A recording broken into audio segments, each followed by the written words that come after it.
¿Qué piensas si te hablo de ejércitos medievales? Espadas, escudos, levas de campesinos.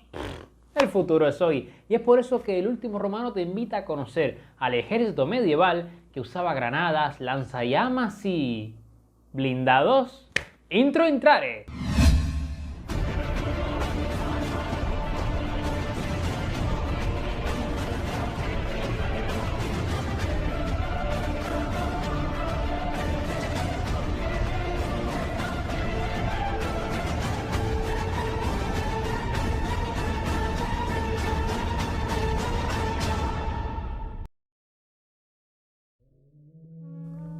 Tras la muerte del emperador Teodosio I en el año 395 después de Cristo, el Imperio Romano se dividiría definitivamente en dos colosales construcciones políticas, una dirigida desde Rávena en Occidente y otra desde Constantinopla en Oriente. Teodosio ya había planificado una ordenada división de las legiones y de los ejércitos móviles, por lo que a cada estado le tocó a partes iguales. Sin embargo, ambos recurrirían en un principio al masivo reclutamiento de soldados bárbaros por sus filas por encima de las tropas nativas. Este fue un mal del que nunca se recuperaría el Imperio Occidental, pero Oriente poco a poco volvió a nacionalizar sus fuerzas armadas hasta contar con una limitada cantidad de unidades de origen bárbaro.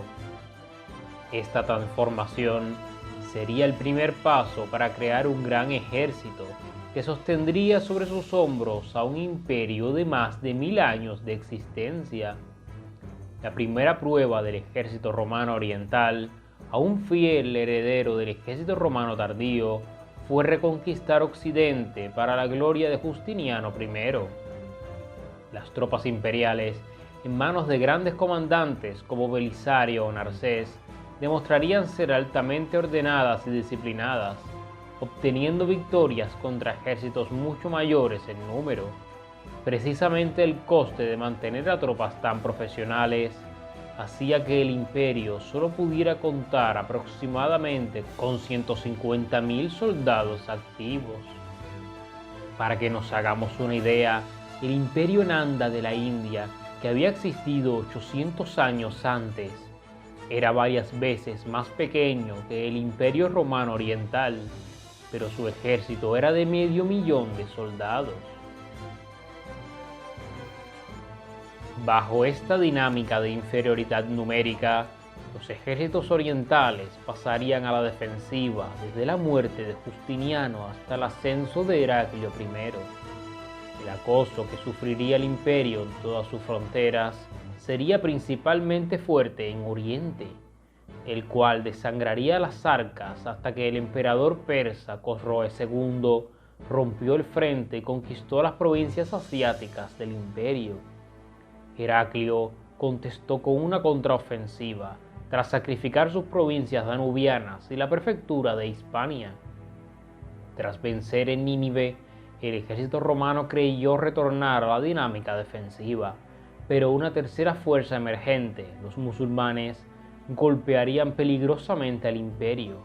Las conquistas de Palestina, Siria y Egipto representarían la tumba de aquel ejército heredero del siglo IV. Sin sus provincias más ricas y con el acoso fronterizo incrementado, el ejército de Constantinopla tenía solo dos opciones: evolucionar o morir. A mediados del siglo VII, el otrora poderoso imperio romano se había reducido solo a Anatolia, Grecia, un poco del norte de África, un poco de Italia y algunas islas. ¿Cómo defender un territorio tan dispar?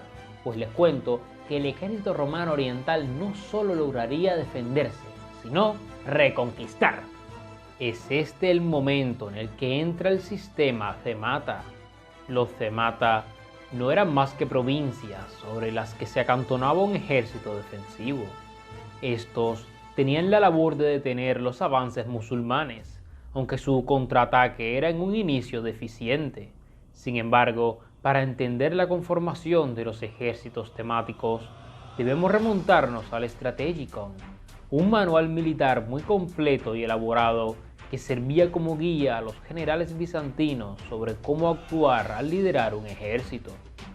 Había sido redactado por el emperador Mauricio I y el ejército romano oriental fue el único ejército que se rigió por un manual militar en toda la Edad Media. Este traía explicaciones sobre cómo enfrentar a los ejércitos de su época, por lo que después sería enriquecido con información reciente. En el Strategicon se hablaba sobre el reclutamiento, la organización, los castigos, las formaciones, las emboscadas, los suministros y demás consideraciones para ser un buen general. Dado que las tropas bizantinas habían adquirido tácticas de ataque a distancia de los pueblos esteparios que los golpeaban, estos tenían muy presente en sus ejércitos a caballería ligera de arqueros, pero los ejércitos temáticos se conformaban principalmente de lanceros, espadachines de choque y caballería Acritae. Estos núcleos eran conformados por gente común, cuyo salario no les daba para armarse mucho más de lo habitual.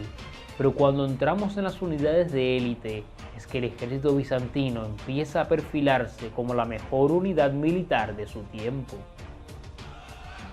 Pero primero hay que recalcar algo. El Strategicon fue considerado el único libro hasta el siglo XX que hablaba de la estrategia de las armas combinadas, por lo que, si pensamos un poco, el ejército bizantino tenía sus propios componentes para idear su propia guerra relámpago en la Edad Media.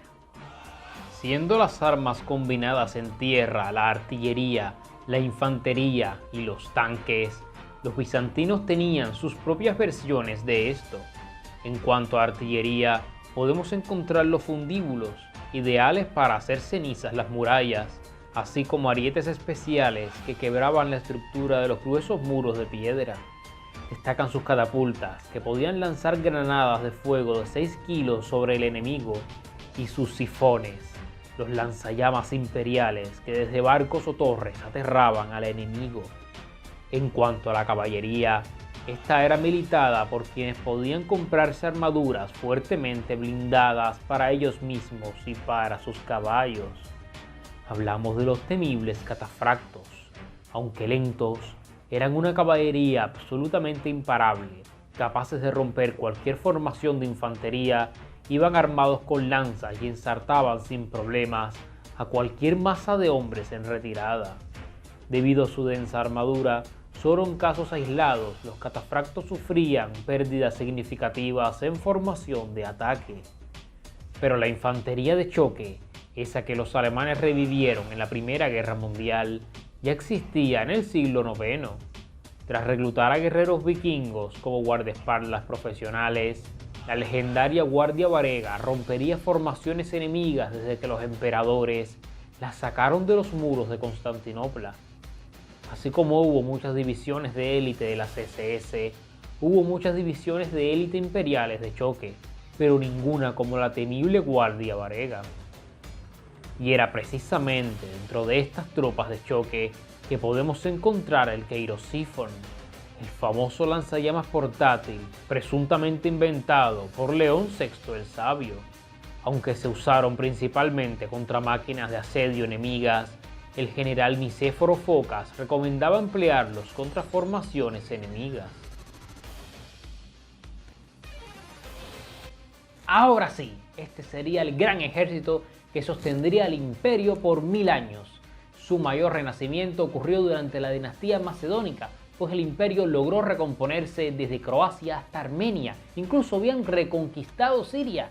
Pero, después de todo esto, vendría una decadencia de la cual ni el Estado ni el ejército podrían salvarse. La ineptitud de los gobernantes, las conjuras, las ambiciones y los ataques exteriores hicieron que el imperio se redujera cada vez más hasta la catastrófica batalla de Manzikert. Aunque los emperadores Alejo I y Miguel VIII consiguieron renacimientos imperiales, estos no lograron sostenerse por demasiado tiempo. Con cada vez menos presupuesto y más dependiente de mercenarios, el ejército romano oriental poco a poco fue perdiendo potencia. Los catafractos desaparecieron de la historia tras Manzikert, mientras que el fuego griego se perdió en medio del turbulento fin de la dinastía Comnena. El punto de no retorno lo daría el emperador Andrónico II, quien disolvería la marina y recortaría aún más lo que quedaba del ejército a finales del siglo XIII. Casi sin fondos y con potentes imperios emergentes en sus fronteras, cada vez fue más difícil defender los restos del imperio. Incluso los terratenientes tenían tan poca mano de obra que se negaban a entregarla al reclutamiento, aumentando aún más el número de mercenarios. Con la caída de Constantinopla en el año 1453, caerían también los últimos soldados bizantinos.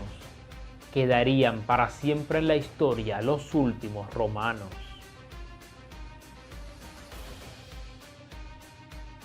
No, para nada hice este video para ocultar mis ganas de haber nacido en el siglo IX y ser un catafracto.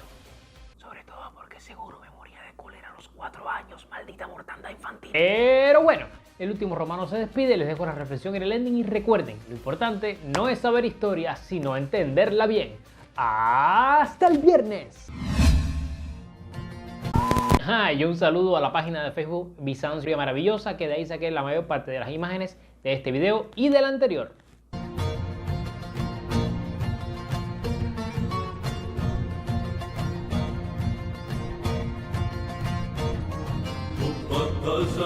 Başlı,